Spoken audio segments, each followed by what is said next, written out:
Muito bem-vindo você que escolheu nos acompanhar nesse estudo.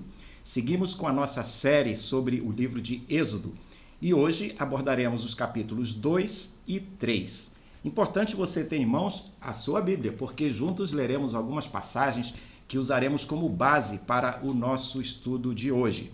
Importante também nós orarmos ao Senhor e eu convido você para me acompanhar. Eterno Deus, nós te agradecemos a oportunidade de estudarmos a Tua Palavra. Queremos te pedir que Tu abençoes cada pessoa que nos acompanha e que Tu nos abençoes no entendimento do estudo que Tu tens preparado para nós. Senhor, que nós possamos não apenas aprender alguma coisa desse estudo da Tua Palavra, mas que também possamos aplicar o que viermos a aprender. Em nome de Jesus, amém. Seguimos então, como mencionamos, a sequência do capítulo 1 que estudamos no domingo passado e hoje nós vamos abordar o capítulo 2 e o capítulo 3. Como vimos anteriormente, os filhos de Israel estavam vivendo no Egito um período de escravidão, um período muito difícil. Essa crise dos filhos de Israel no Egito, ela se aproxima ao seu ponto de ruptura. Ao final de algumas dezenas de anos, talvez centenas de anos, vivendo no Egito em condições muito ruins, os filhos de Israel se aproximam de alguma solução. O que acontece é que Deus vai intervir e mudar as coisas de uma forma miraculosa. Lemos no nosso texto e vamos agora nos deter no capítulo 2, dos versículos 1 a 10, sobre o nascimento de Moisés e como que ele foi livre, como ele foi libertado, como ele foi salvo por Deus de uma forma miraculosa. Eu convido então você, junto comigo a abrir o capítulo 2 do livro de Êxodo e nós vamos ler esses 10 primeiros versículos. O texto sagrado nos diz o seguinte: um homem da casa de Levi casou com uma mulher da mesma tribo. A mulher ficou grávida e deu à luz a um filho. Vendo que o menino era bonito, escondeu-o durante 3 meses. Não podendo, porém, escondê-lo por mais tempo, pegou um cesto de junco, tapou os buracos com betume e piche e, pondo nele o menino, largou o cesto no meio dos juncos à beira do rio. A irmã do menino ficou de longe para ver o que ia acontecer com ele. A filha de Faraó desceu para se banhar no rio, e as moças que tinham vindo com ela passeavam pela margem. Quando ela viu o cesto no meio dos juncos, mandou que uma das criadas fosse buscá-lo, o cesto. Abrindo o cesto, viu a criança e eis que o menino chorava. Ela teve compaixão dele e disse: este é o menino dos hebreus. Então a irmã do menino perguntou à filha do Faraó: quer que eu vá chamar uma das hebreias para que sirva de ama e crie esta criança para a senhora? A filha do Faraó respondeu: vá. A moça foi e chamou a mãe do menino. Então a filha do Faraó disse à mulher: leve este menino e amamente-o para mim. Eu darei um salário para você. A mulher pegou o menino e o criou. Quando o menino já era grande, ela o levou à filha de Faraó, da qual ele passou a ser filho. Esta lhe deu o nome de Moisés e disse: porque das águas o tirei. Então vemos aqui este relato especial sobre o livramento de Moisés. E aqui nós vemos um início de um movimento visível de Deus para que o seu povo pudesse ser libertado ali daquela escravidão no Egito. A identidade dessa filha de Faraó, ela é motivo de especulação até hoje. Então encontramos na leitura o bebê Moisés encontrado em uma cesta flutuando no rio Nilo. A filha do Faraó acaba resgatando o menino de dentro daquela cesta. A identidade dessa princesa, dessa filha do Faraó, é desconhecida, é discutida. Há algumas teorias sobre quem poderia ser esta moça. O fato é que, na época do nascimento de Moisés, nessa época que nós lemos, ela possuía alguma influência, tanto é que ela conseguiu fazer com que Moisés permanecesse, o menino, o bebê, permanecesse vivo, apesar de haver uma ordem naquele reino de que os hebreus meninos nascidos, recém-nascidos, fossem jogados no rio, como estudamos no estudo anterior. Vimos então que Moisés, o bebê, ele é entregue à sua própria família para que cuidasse dele durante um certo tempo. Esse tempo, 2 a 3 anos, possivelmente é o tempo que ele estaria sendo amamentado. A princesa contrata a própria família para que a sua mãe, a mãe do Moisés, pudesse cuidar da criança, e quando a criança então fica mais velha um pouco, nos 2 ou 3 anos, como nós lemos, a mãe então, a mãe verdadeira, a mãe biológica, leva a criança para o palácio e ele passa a ser filho adotivo da princesa. Após esse tempo, o menino acaba então entrando na vida do palácio, ele é educado em todas as capacidades, as capacitações do reino, a melhor educação possível, e ele vai crescer ficando ali, recebendo um ensino de alta qualidade e recebendo as boas influências do melhor que poderia haver na corte. Moisés, então, vai crescer e vai ficar morando no palácio até os 40 anos de idade. Aqui nós podemos identificar claramente a mão de Deus agindo em duas coisas, pelo menos: no nascimento do Moisés, na preservação da sua vida naquele momento e também na sua educação, no seu crescimento e no seu desenvolvimento. Então havia ali o início do preparo da capacitação do Moisés para que ele viesse a ser um líder que para no futuro liderar o povo, ou melhor dizendo, os filhos de Israel, que ainda não eram um povo estruturado, mas eram os filhos de Israel, liderá-los para fora do Egito, rumo de volta à terra de Canaã. No próximo quadro, nós vamos ler mais um pouco do nosso texto, porque temos mais algumas informações muito interessantes para nós compartilharmos. Então, nós vamos ler o verso 11 ao verso 15 desse capítulo 2, porque nós vamos ver claramente que Moisés ainda precisava ser preparado para liderar. E como que acontece isso? Vamos ler, então, o verso 11, que diz o seguinte: Naqueles dias, sendo Moisés já homem feito, possivelmente já com os seus 40 anos de idade, saiu para visitar os seus irmãos e viu o trabalho pesado que faziam. Viu também que certo egípcio espancava um hebreu, uma pessoa do seu povo. Olhou para todos os lados e, vendo que não havia ali ninguém, matou o egípcio e escondeu o corpo na areia. Moisés saiu no dia seguinte e eis que 2 hebreus estavam brigando. Então perguntou ao culpado: por que você está espancando o seu próximo? O homem respondeu: quem pôs você por príncipe e juiz sobre nós? Está querendo me matar como matou aquele egípcio? Moisés ficou com medo e pensou: com certeza já descobriram o que eu fiz. Informado desse caso, Faraó quis matar Moisés. Moisés, porém, fugiu da presença de Faraó e foi morar na terra de Midian. Então, aos 40 anos de idade, nós encontramos aqui Moisés tentando se envolver com a causa dos seus irmãos no Egito. Ele havia sido criado durante aqueles 40 anos na corte egípcia, no melhor que havia naquela época, vivia no palácio, era o filho adotivo da princesa, da filha do faraó, era considerado um príncipe, mas ele não havia abandonado a sua origem. Certamente a convivência inicial com a sua família já trouxe algumas coisas fundamentais que ficaram marcadas na vida de Moisés. E ali ele vai, então, aos 40 anos, ele vai se preocupar com seus irmãos hebreus que estavam sofrendo, estavam vivendo aquela experiência tão difícil. Moisés, contudo, ele entra num conflito com ele mesmo, ele se encontra diante de um dilema, diante de um conflito. Por quê? Ele busca se envolver na defesa dos seus irmãos hebreus, seus irmãos israelitas, e ele até pode ter pensado em sair do palácio, deixar o palácio, abandonar aquela vida que ele tinha levado nos últimos anos e se dedicar à causa dos seus irmãos. Contudo, o que acontece? Se ele deixasse de ser o filho da princesa, ele perderia toda a autoridade que naquela época ele possuía. E, ao mesmo tempo, se ele decidisse largar tudo e ser uma pessoa do povo israelita, morar junto com aquele povo e tentar acudi-lo, ele também não seria reconhecido pelos seus irmãos hebreus. O que acontece, então, no episódio que nós lemos, do capítulo 2, é uma amostra do que acontecia. Os próprios hebreus não reconheciam Moisés, não davam crédito a ele. Para eles, Moisés era um príncipe egípcio que estava se metendo na vida deles de alguma forma.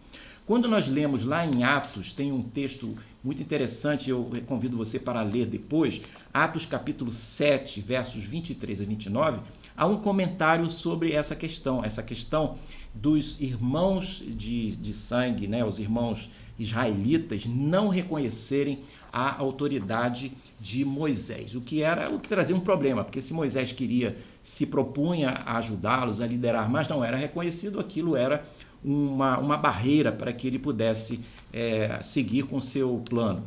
Portanto, o que acontece? Ao invés de ser reconhecido, Moisés acaba tendo que fugir para preservar a sua vida e ele vai então para Midian. Quando ele chega em Midian, Moisés certamente não estava vivendo a sua melhor época, a sua melhor fase. Ele não estava ainda preparado para ser líder, ele mesmo se sentia inadequado, ele havia cometido aquele assassinato, ele certamente se sentia mal com aquilo, e ele, talvez parte daquela inadequação que ele sentia era pelo fato dele não ser reconhecido como líder. Isso significa que, efetivamente, ele não estava preparado para liderar, porque alguém para liderar, para ser um líder, uma condição é ter liderados. Se não há liderados, não pode haver líder. Por mais preparado, por mais bem intencionado que seja a pessoa, o líder pressupõe que existam liderados. E no caso de Moisés, ele não tinha esses liderados, isso era uma demonstração que ele não estava preparado para aquela oportunidade. E é importante nós lembrarmos que existe uma diferença entre ser líder e ser chefe. O chefe tem subordinados, né? E o líder tem liderados. Normalmente, no caso do líder e dos liderados, o liderado segue o líder porque ele é inspirado pelo líder. Muitas vezes o líder nem precisa mandar, né? Nem precisa dizer o que tem que fazer de forma obrigatória. As pessoas são motivadas pelo líder e acabam se engajando naquele trabalho, naquela missão. No caso dos chefes, simplesmente chefes que não são líderes, as pessoas vão obedecer porque tem compromisso, ou porque tem um trabalho profissional, ou tem uma obrigação profissional a cumprir, ou são militares, por exemplo, estão dentro de um esquema de hierarquia que eles precisam obedecer, mesmo que não gostem muito daquilo.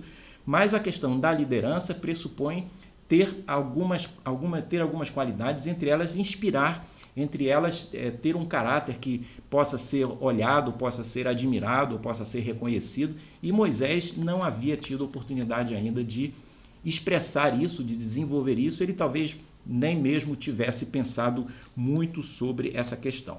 O que Moisés aprendera até então, apesar de ter passado 40 anos na corte e ter sido talvez aluno de uma universidade de qualidade, onde ele teve a assistência de sábios, de professores que lhe ensinaram muitas coisas, apesar de toda essa formação acadêmica, Moisés, até então, esse aprendizado na academia não havia sido suficiente para torná-lo um líder.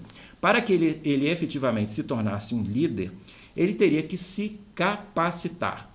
Talvez através da dureza do pastoreio que ele iria enfrentar na terra de Midian, naqueles 40 anos seguintes, que é o tempo que ele vai ficar na terra de Midian, ele iria desenvolver essas habilidades que ainda faltavam a ele.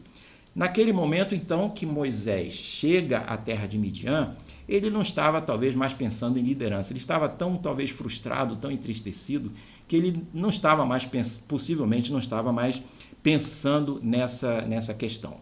O que ocorre é que Deus vai transformar aquele momento de dissabor, de estar desnorteado, aquele momento de fuga de Moisés, Deus vai transformar aquilo numa oportunidade. Aliás, Deus é mestre em fazer isso. Ele é mestre em pegar situações de talvez aparente fracasso e à medida que, dependendo da vontade dele, ele vai transformando aquilo em alguma oportunidade de vitória, que é o que vai ocorrer com Moisés. Então, Deus tange Moisés para Midian, Midian passa a ser um período de estágio para Moisés, estágio longo de 40 anos, de mais 40 anos.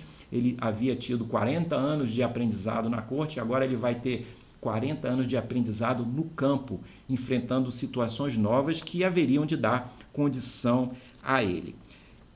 Agora, importante então que a partir daí ele vai ter essa possibilidade de desenvolver as suas habilidades interpessoais, a sua capacidade de liderar, o seu caráter, que já era um caráter correto, digno de nota, nós vamos ver daqui a pouco.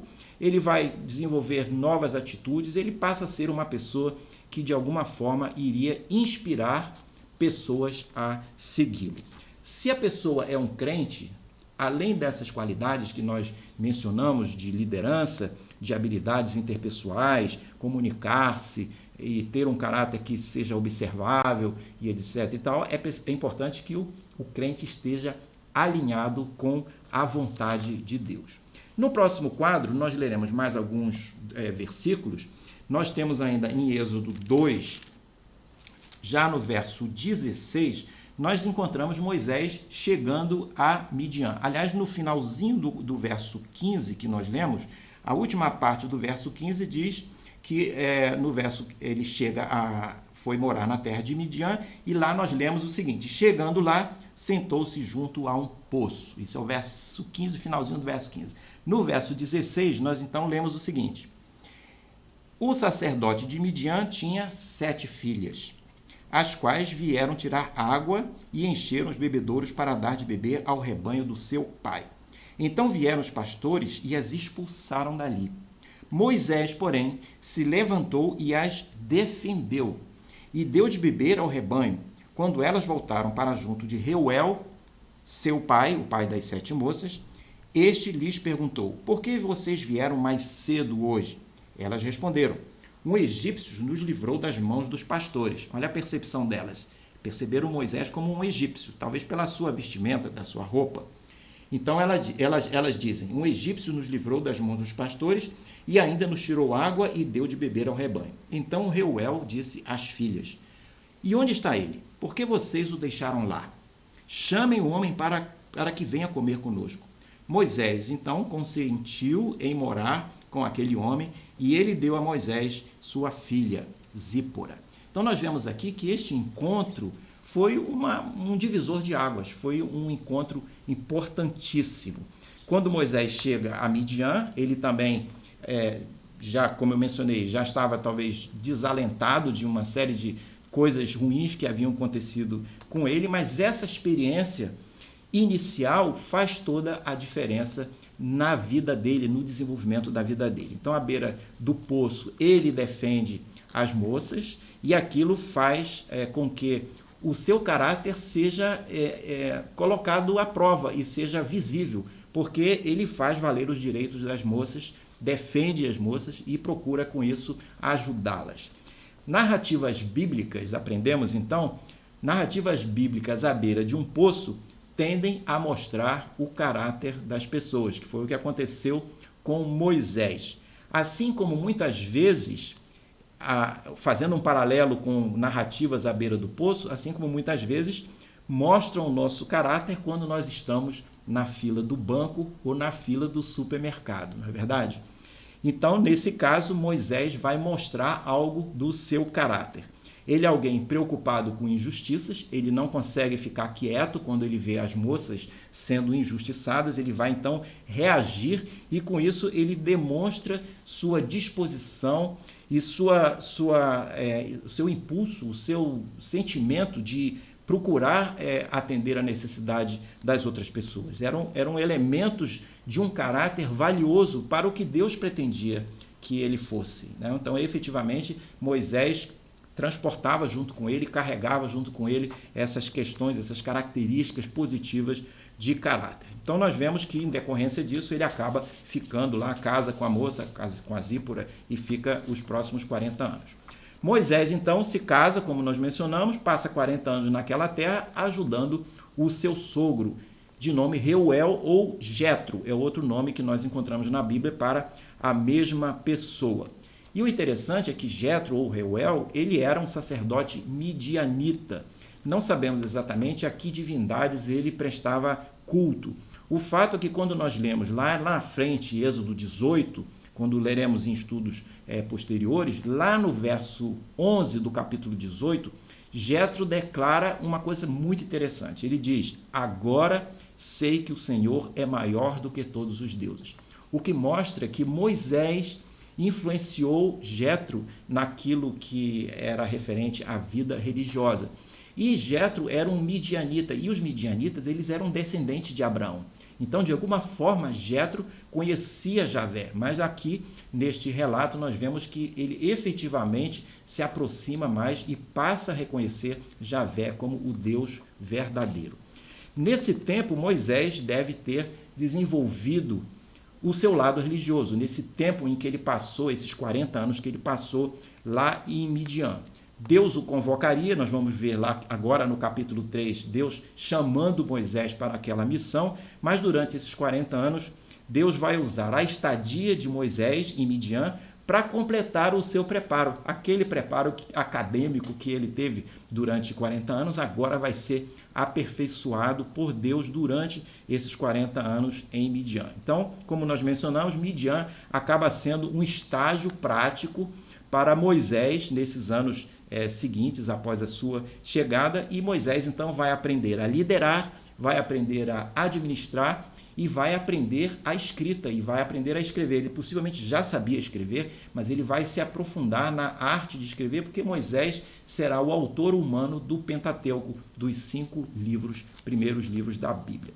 No próximo quadro, nós então vamos no capítulo 3 e leremos apenas alguns versículos do capítulo 3, e eu convido você para ler os 8 primeiros versículos junto comigo, porque aqui nós vamos encontrar Moisés tendo uma experiência pessoal com Deus, um encontro pessoal com Deus, onde então Deus o chama para ser um líder.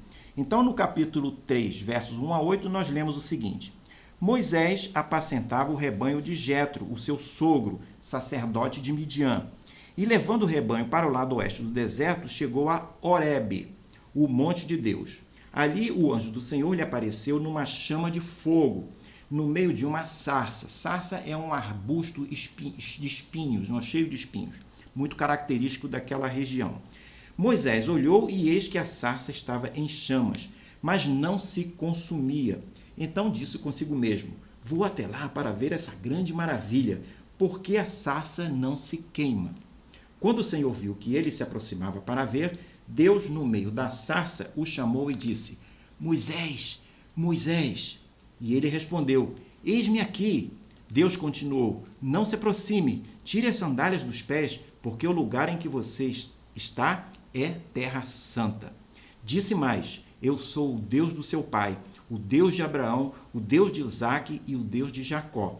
Moisés escondeu o rosto, porque teve medo de olhar para Deus. Então o Senhor continuou: certamente vi a aflição do meu povo que está no Egito, e ouvi o seu clamor por causa dos seus feitores.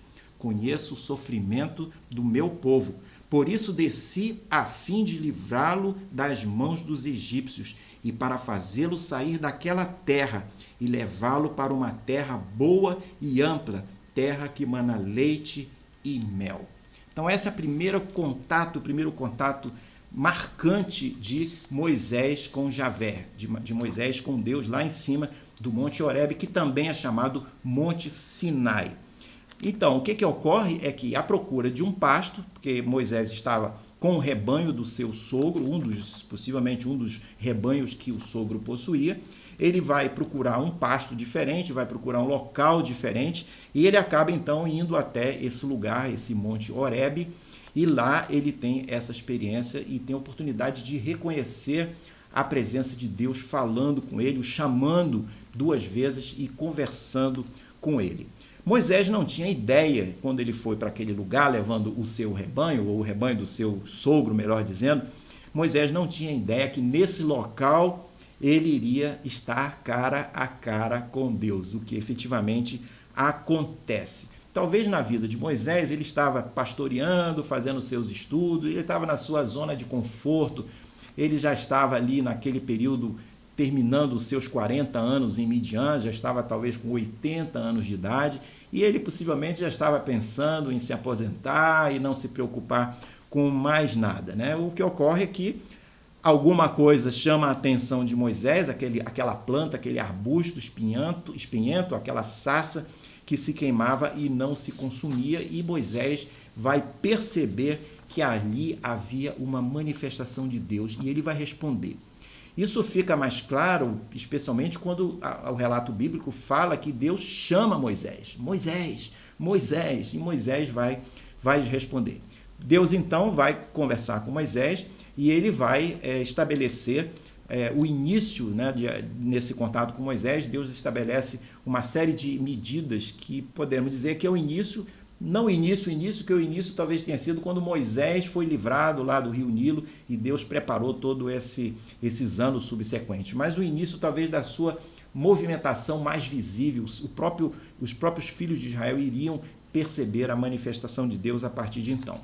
Então, Deus começa a agir de uma forma efetiva e visível para tirar os filhos de Israel do Egito.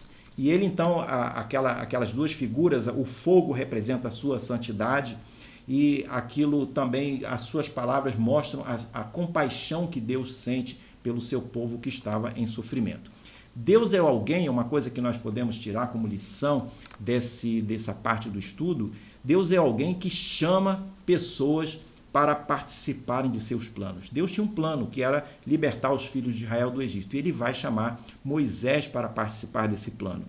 Esse princípio é muito interessante porque Deus diz assim: eu vou descer para livrar o meu povo, mas isso ocorreria através de Moisés. Então Deus vai realizar o seu plano através do servo que ele chamou para trabalhar com ele. Isso acontece na nossa vida hoje, muitas vezes. Quando nós colocamos a nossa vida nas mãos de Deus, Deus vai realizar os seus planos através daqueles que colocam a sua vida nas mãos de Deus.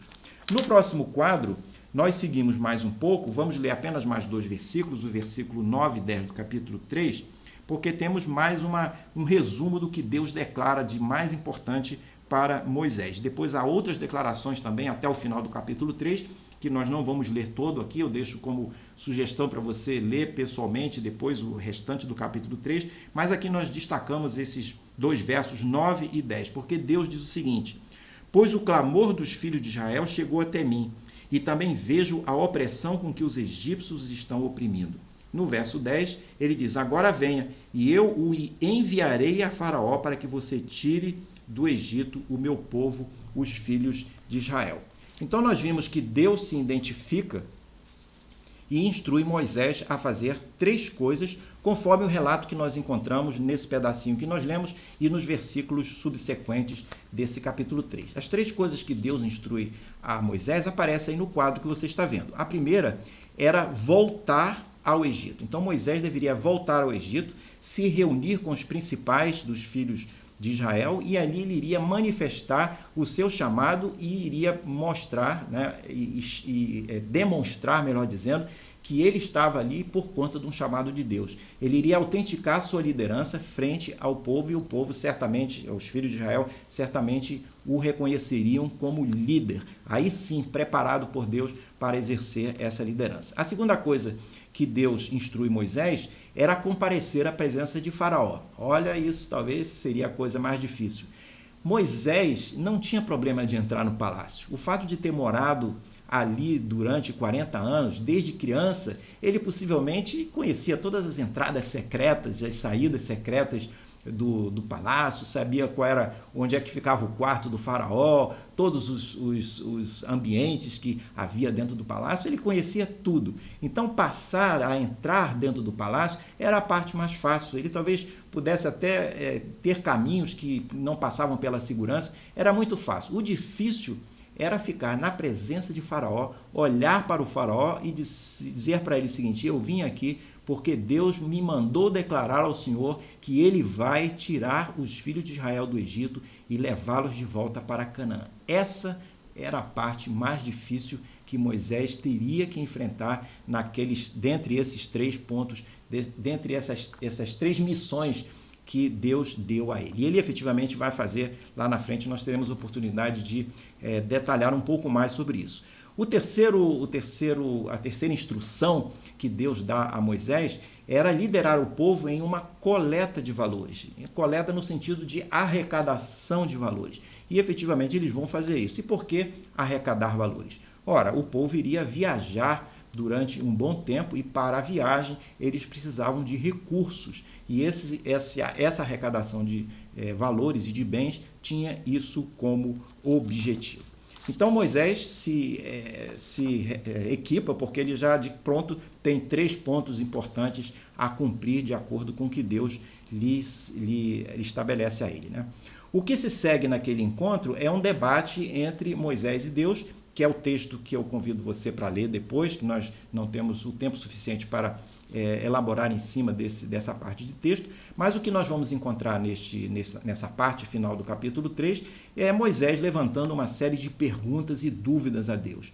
Ele aparece em alguns desses diálogos, a parte desse diálogo, parece que Moisés estava assim com uma certa falta de vontade, né? Ou ele estava se sentindo sem a capacidade necessária para realizar aquela missão. Ele questiona notadamente a Deus, dizendo o seguinte, que eu não tenho poder espiritual, eu não sei falar com eloquência. Então são coisas que Moisés coloca, talvez dentro da sua humildade também, coloca diante de Deus, olha, eu não sei dar conta disso.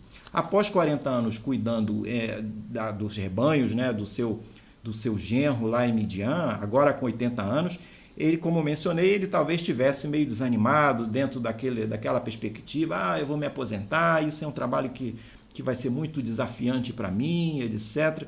Contudo, os planos de Deus eram diferentes para Moisés. E Deus vai efetivamente chamar Moisés para se envolver naquilo, e Deus diz a Moisés que ele, Deus, seria com Moisés, o instruiria e o guiaria, o que vai acontecer ao longo do restante do livro, como nós teremos oportunidade de estudar nos próximos capítulos. Concluindo, no próximo quadro e último quadro, nós temos algumas aplicações que podemos cada um de nós levar para si. E eu dividi essas aplicações em 2 partes. A primeira parte tem a ver com a questão dos chamados. E aqui nós aprendemos que algumas pessoas são parcialmente preparadas e chamadas, mas muitas vezes não têm o poder espiritual. Nós estamos falando do contexto do serviço cristão. Pessoas são chamadas por Deus para algum propósito. E às vezes elas têm um certo preparo acadêmico, talvez, mas não se sentem ou não têm o poder espiritual.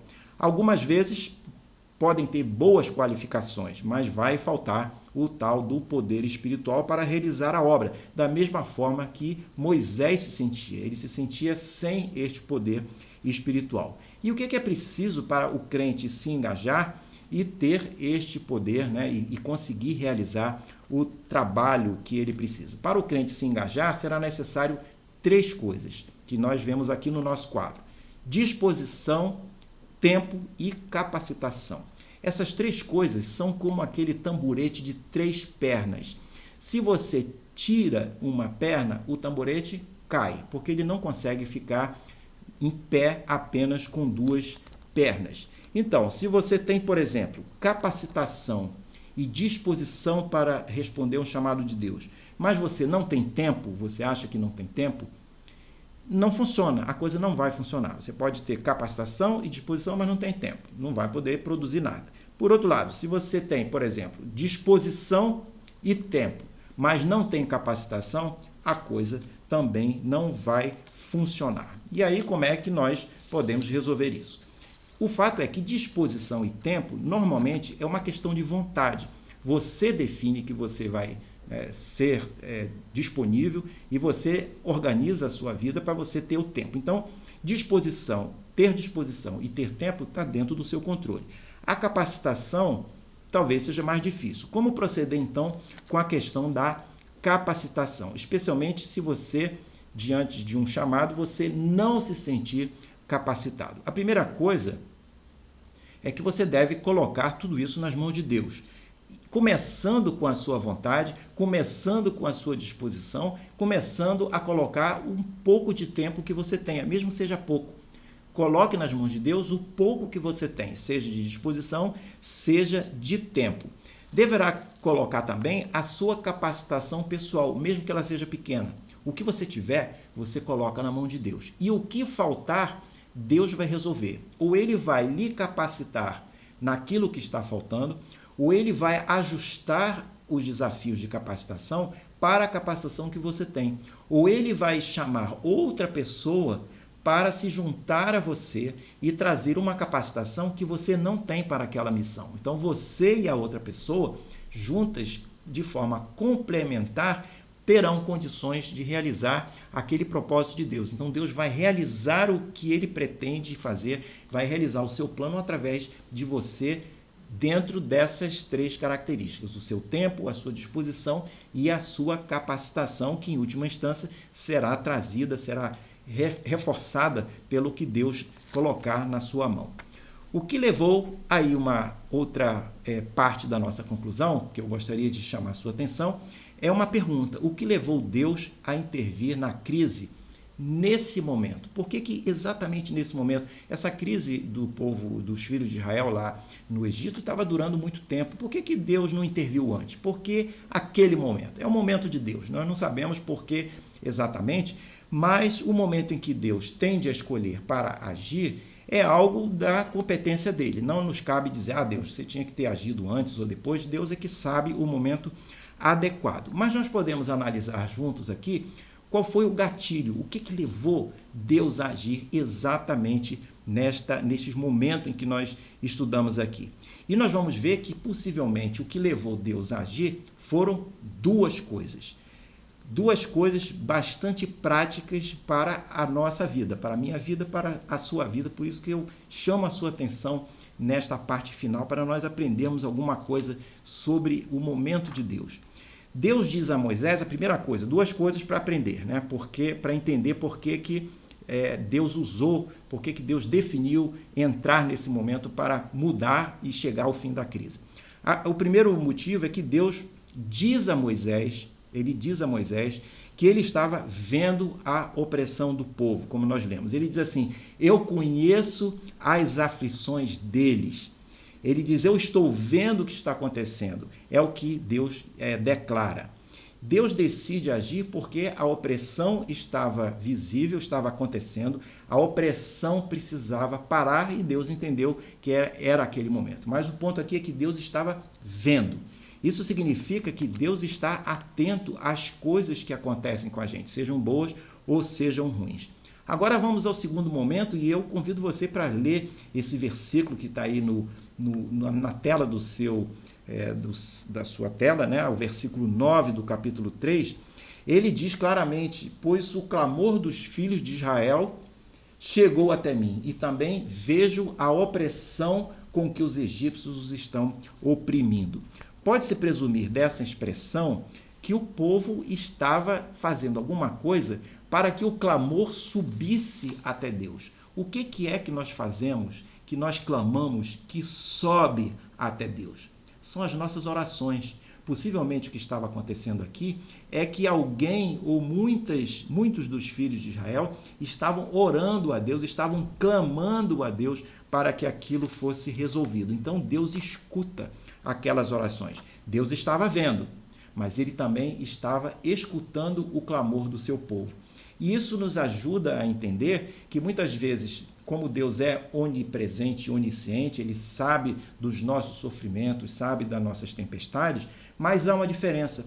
Quando nós oramos a Deus, quando nós fazemos com que o nosso clamor suba até Deus, porque Deus vai se aproximar de nós e Deus vai nos trazer para perto dele e agir de alguma forma para resolver aquela questão de acordo com a sua vontade. Então Deus vai sentir mais ainda a nossa dor, mais ainda o nosso sofrimento, e ele vai se envolver mais ainda para resolver aquela crise que está acontecendo. É o que ocorre aqui. Deus estava vendo o povo sofrendo, mas à medida que ele ora, que o seu clamor sobe até o Senhor, aquilo é o gatilho para Deus assim: agora eu vou resolver.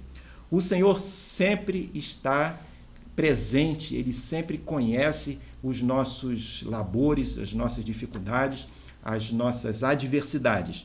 mas é importante que nós venhamos a abrir espaço para Ele. E isso nós fazemos colocando a nossa vida nas mãos dele e orando ao Senhor humildemente, pedindo que Ele intervenha na nossa questão.